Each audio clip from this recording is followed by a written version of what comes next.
नमस्कार दोस्तों, आपका स्वागत है डार्क स्टोरीज में। आज की स्टोरी राजस्थान के रहने वाले एक शख्स की है जिनका नाम नरेश है। दोस्तों, वैसे तो आपने काफी हॉरर स्टोरी सुनी होगी, मगर इसे सुनकर आपको सच में मजा आने वाला है। तो चलिए दोस्तों, आज की कहानी को शुरू करते हैं। बिना वक्त बर्बाद किए, सर्दियों की रातें वैसे ही डरावनी होती हैं, और अगर आप राजस्थान के किसी वीरान हाईवे पर अकेले ड्राइव कर रहे हों तो वो डर और भी ज्यादा बढ़ जाता है। ऐसी ही एक रात एक कार ड्राइवर नरेश के साथ कुछ ऐसा हुआ जिसे वो शायद कभी भूल नहीं पाएगा। नरेश एक सीधा साधा आदमी था, उम्र करीब 38 साल, पेशे से एक प्राइवेट कार ड्राइवर। जयपुर में रहता था, लेकिन ड्राइविंग की नौकरी की वजह से उसे अक्सर लंबी दूरी की सवारियां लेकर इधर उधर जाना पड़ता था। शादीशुदा था, बीवी और 2 बच्चे जयपुर में रहते थे। वो अपनी जिंदगी से खुश था, बस एक ही ख्वाहिश थी कि जल्दी से अपनी खुद की एक कार खरीद ले और अपना खुद का ट्रैवल बिजनेस शुरू करे। नरेश को ड्राइविंग का 15 साल का तजुर्बा था, लेकिन उसे अंधेरे में ड्राइविंग करना बिल्कुल पसंद नहीं था, पर मजबूरी थी क्योंकि रात की सवारियों में ज्यादा पैसे मिलते थे। दिसंबर 2018 की बात है। जयपुर के एक बड़े होटल से किसी आदमी ने एक सवारी बुक की थी। लोकेशन थी एक छोटा सा गांव जो जयपुर से करीब 100 किलोमीटर दूर था।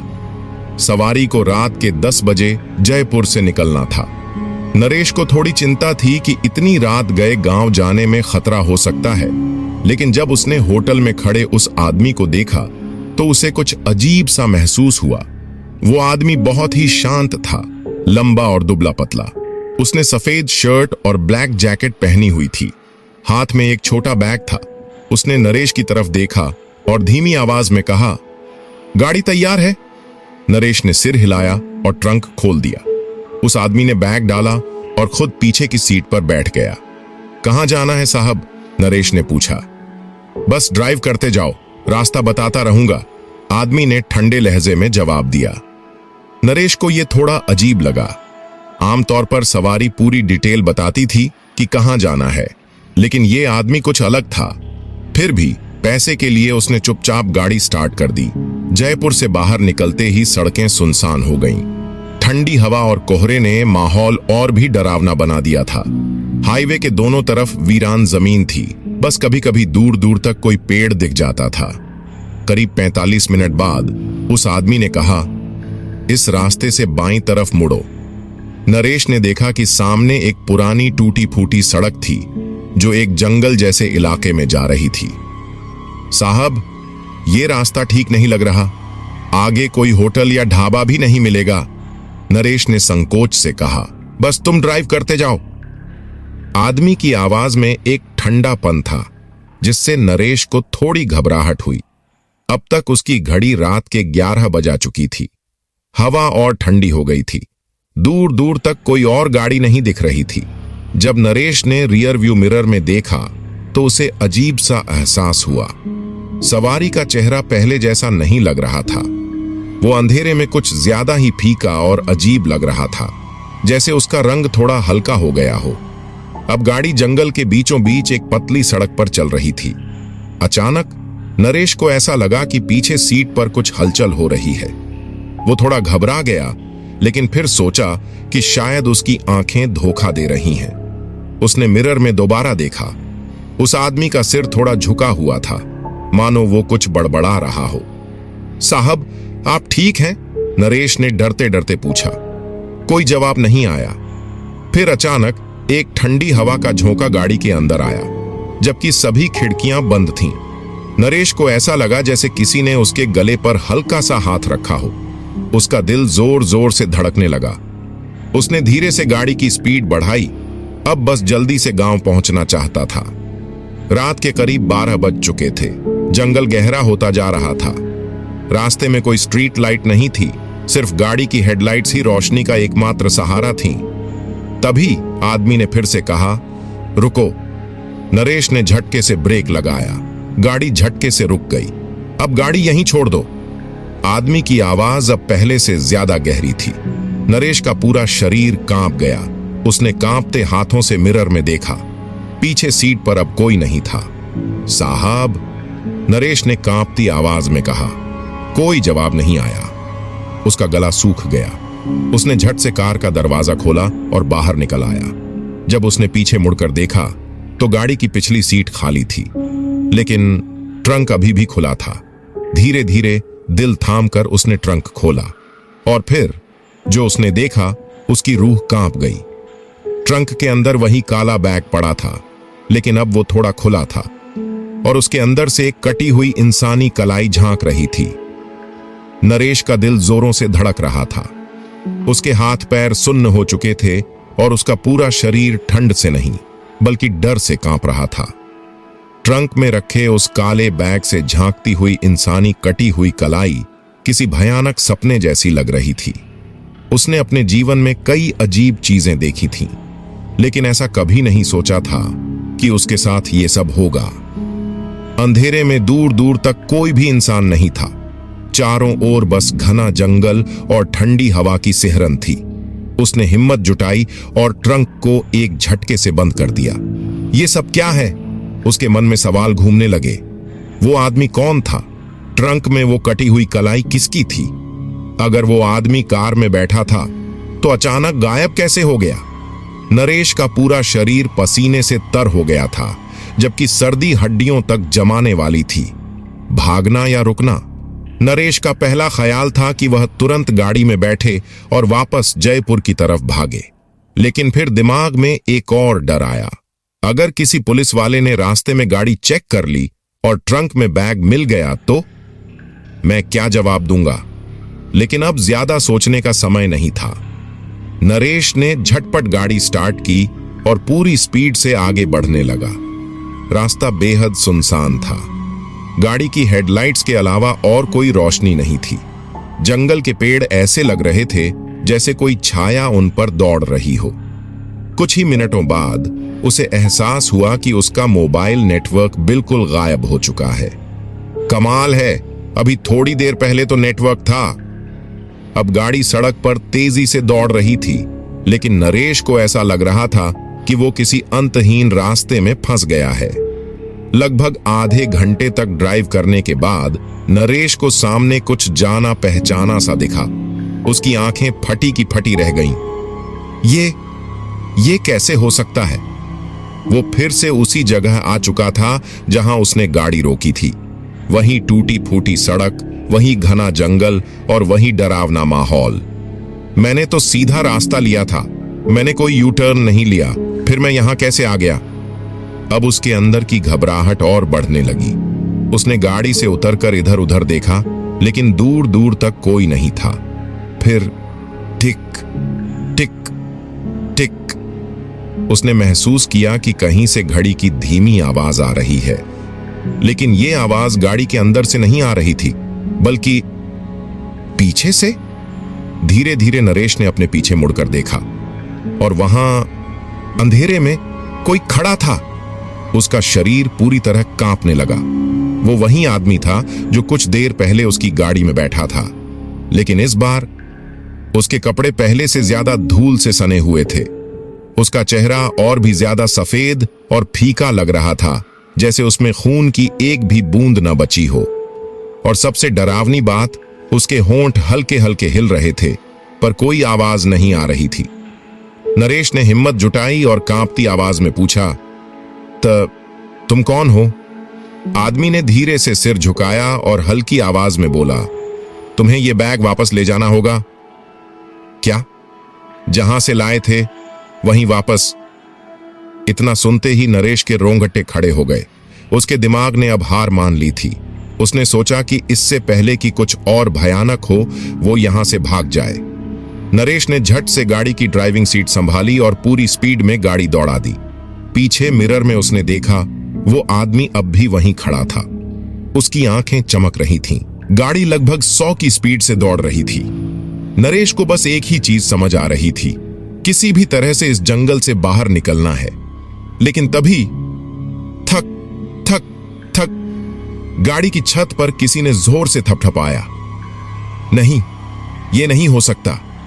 उसका शरीर सुन्न पड़ गया। उसने हिम्मत करके मिरर में देखा, लेकिन वहां कुछ नहीं था। लेकिन थक थक अब थपथपाने की आवाज तेज हो गई थी। ऐसा लग रहा था जैसे कोई जोर जोर से गाड़ी के अंदर आने की कोशिश कर रहा हो। नरेश का दिमाग अब काम नहीं कर रहा था। उसने गाड़ी रोकने की हिम्मत नहीं की, बस एक्सीलरेटर दबाता चला गया और फिर अचानक गाड़ी का इंजन खुद ही बंद हो गया। गाड़ी के अंदर पूरी तरह सन्नाटा छा गया।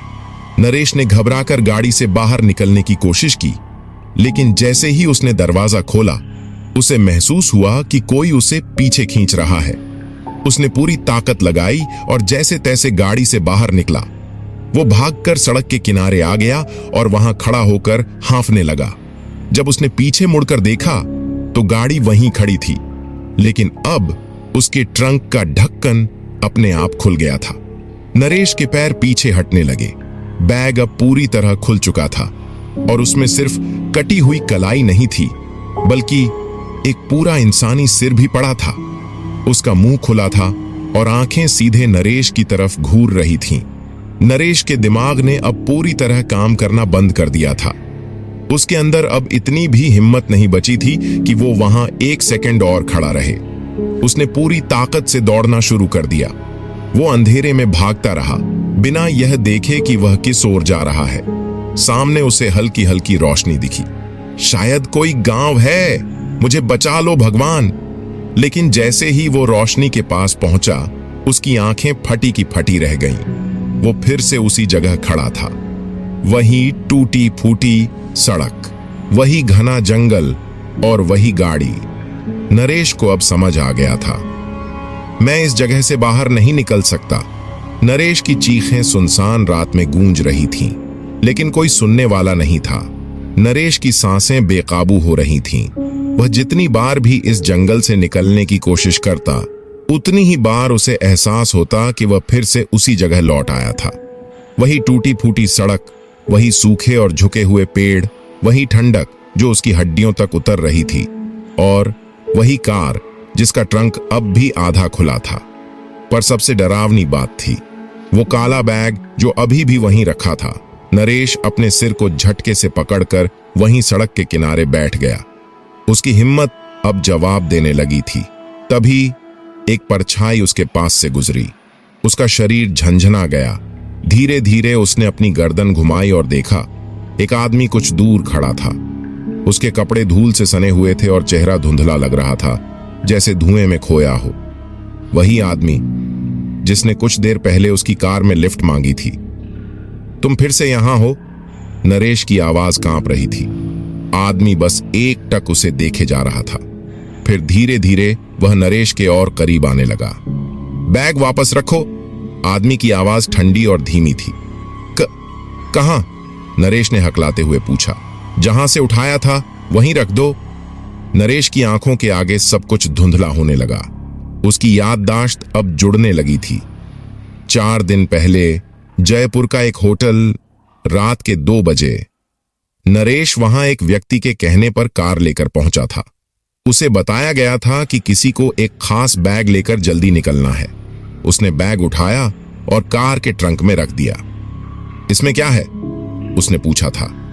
जितना कहा जाए उतना ही करो, सवाल मत पूछो। उस समय उसे शक तो हुआ था, लेकिन पैसे के लालच में वह चुपचाप वहां से निकल पड़ा था। अब उसे समझ आ रहा था कि वह बैग साधारण नहीं था। नरेश ने भारी मन से बैग उठाया। उसे ऐसा लग रहा था जैसे वह बैग अब पहले से और भारी हो गया था। आदमी ने एक पुराने जर्जर मंदिर की ओर इशारा किया, जो जंगल के अंदर कुछ दूरी पर था। इसे वहां रख दो। नरेश कांपते हाथों से आगे बढ़ने लगा। हर कदम के साथ उसे महसूस हो रहा था कि कोई अदृश्य ताकत उसके कंधों पर बोझ बढ़ा रही है। जंगल के अंदर घुप अंधेरा था। पेड़ों की शाखाएं ऐसे झूल रही थीं जैसे वे कुछ फुसफुसा रही हों। हवा में एक अजीब सा गूंजता हुआ संगीत था, जिसे सुनकर किसी की भी हिम्मत जवाब दे सकती थी। जब नरेश मंदिर के पास पहुंचा तो उसने देखा कि वह जगह बहुत पुरानी थी। वहां टूटी हुई मूर्तियां थीं, दीवारों पर घास उगी हुई थी और चारों ओर सन्नाटा पसरा था। नरेश ने धीरे से बैग जमीन पर रखा और तभी हवा अचानक तेज हो गई। पेड़ जोर जोर से हिलने लगे। नरेश के कानों में एक साथ कई आवाजें गूंजने लगीं। अब हमें मुक्ति मिलेगी। कितने सालों से हम इंतजार कर रहे थे। अब सब ठीक हो जाएगा। नरेश का दिल जोरों से धड़कने लगा। वह जल्दी से पीछे हटने लगा, लेकिन तभी उसकी टांग किसी चीज से टकरा गई और वह गिर पड़ा। उसने ऊपर देखा।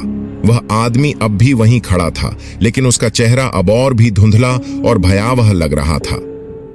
अब मैं मुक्त हूं, आदमी की धीमी आवाज आई। धीरे धीरे उसकी आकृति हवा में घुलने लगी और फिर एक पल में वह पूरी तरह गायब हो गया।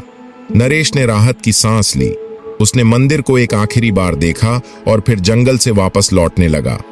अब हवा शांत थी, कोई अजीब आवाजें नहीं थीं। उसकी कार भी अब वैसी ही खड़ी थी जैसी उसने छोड़ी थी। उसने जल्दी से दरवाजा खोला और ड्राइविंग सीट पर बैठ गया। गाड़ी स्टार्ट की। इस बार रास्ता साफ था, कोई भटकाव नहीं। वह पूरी रफ्तार से सड़क पर दौड़ने लगा। शायद अब सब ठीक हो गया, उसने खुद से कहा। लेकिन तभी पीछे से एक धीमी सी खटखटाहट सुनाई दी। टिक टिक टिक। नरेश की सांसें थम गईं। उसने धीरे से रियर व्यू मिरर में देखा और उसके चेहरे का खून सूख गया। गाड़ी की पिछली सीट पर वही काला बैग रखा था। नरेश के हाथ पैर सुन्न हो गए। नहीं, यह कैसे हो सकता है? उसने पीछे मुड़कर देखा।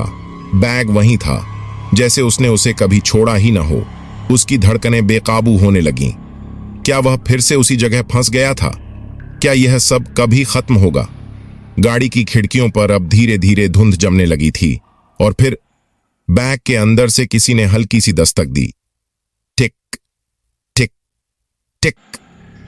नरेश की चीख पूरी रात के अंधेरे में गूंज उठी। नरेश की कार वीरान सड़क पर दौड़ रही थी, लेकिन उसका दिमाग जैसे जकड़ चुका था। यह कैसे हो सकता है? उसने बैग को मंदिर में छोड़ा था। वह खुद अपनी आंखों से देख चुका था कि उस आदमी की आत्मा मुक्त हो चुकी थी। फिर यह बैग दोबारा उसकी कार में कैसे आया? पीछे की सीट से लगातार धीमी मगर स्पष्ट आवाजें आ रही थीं। टिक टिक टिक। नरेश ने कांपते हाथों से रियर व्यू मिरर में देखा। बैग वैसे ही पड़ा था, लेकिन अब उसमें से कुछ हलचल हो रही थी। नरेश का पूरा शरीर पसीने से भीग चुका था, लेकिन उसने हिम्मत जुटाई और गाड़ी रोक दी। अब और भागना बेकार था। सड़क के दोनों तरफ गहरा अंधेरा था। ठंडी हवा के साथ हल्की फुसफुसाहटें भी महसूस हो रही थीं। धीरे धीरे नरेश ने बैग की ओर हाथ बढ़ाया और कांपते हुए उसकी चेन खोली। जैसे ही उसने बैग खोला, एक तेज झोंका आया और कार के दरवाजे खुद ब खुद झटके से बंद हो गए। बैग के अंदर एक पुराना धूल भरा नोटबुक पड़ा था। उसके पहले पन्ने पर सिर्फ एक नाम लिखा था, अजय शर्मा। नरेश के दिमाग में अचानक तेज सिर दर्द उठा और अगले ही पल उसकी आंखों के सामने धुंधले दृश्य तैरने लगे। वह फिर से उसी होटल में था। एक आदमी घबराया हुआ अपने कमरे में इधर उधर चल रहा था। उसकी सांसें तेज थीं, जैसे किसी खतरे से बचने की कोशिश कर रहा हो। मुझे यहां से निकलना होगा, उसने बड़बड़ाया और जल्दबाजी में एक बैग में कुछ भरा। फिर उसने किसी को कॉल किया। हेलो हेमंत, जल्दी कुछ करो, वे मुझे ढूंढ रहे हैं। फोन के दूसरी तरफ से आवाज आई, बैग लेकर भाग जा, मैं ड्राइवर भेज रहा हूं। लेकिन इससे पहले कि वह भाग पाता, दरवाजा जोर से खुला और दो लोग अंदर घुसे। इतनी जल्दी कहां जा रहे हो अजय? अजय ने बैग कसकर पकड़ लिया। देखो, मैं कुछ नहीं जानता, मुझे जाने दो। लेकिन वे लोग मुस्कुरा रहे थे।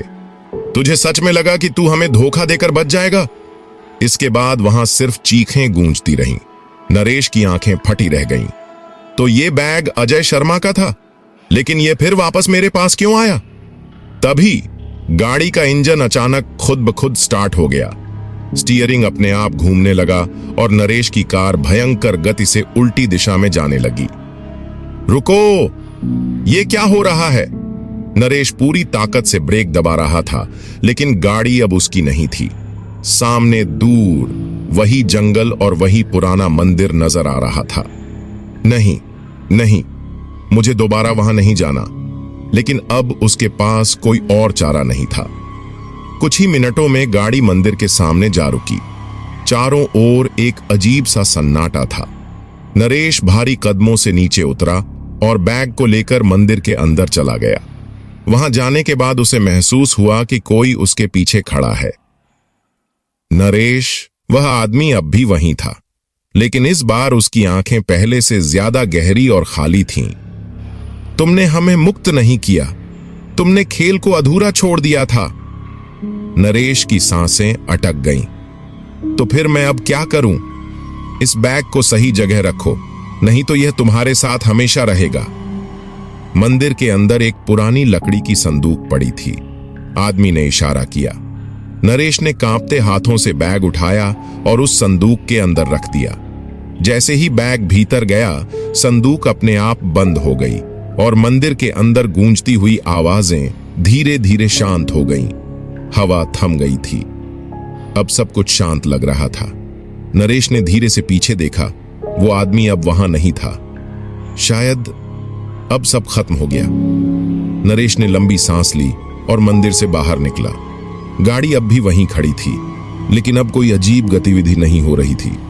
उसने दरवाजा खोला और बैठते ही इंजन स्टार्ट किया। इस बार कोई भटकाव नहीं था, कोई डरावनी आवाजें नहीं थीं। वह पूरे स्पीड से वहां से निकल गया, बिना एक बार भी पीछे देखे। लेकिन जब वह शहर के पास पहुंचा और अपनी जेब में हाथ डाला, उसे वहां वही पुरानी नोटबुक मिली। उसके पहले पन्ने पर अब एक और नाम लिखा था, नरेश। नरेश की आंखें फटी रह गईं। क्या अब यह खेल उसकी जिंदगी का हिस्सा बन चुका था?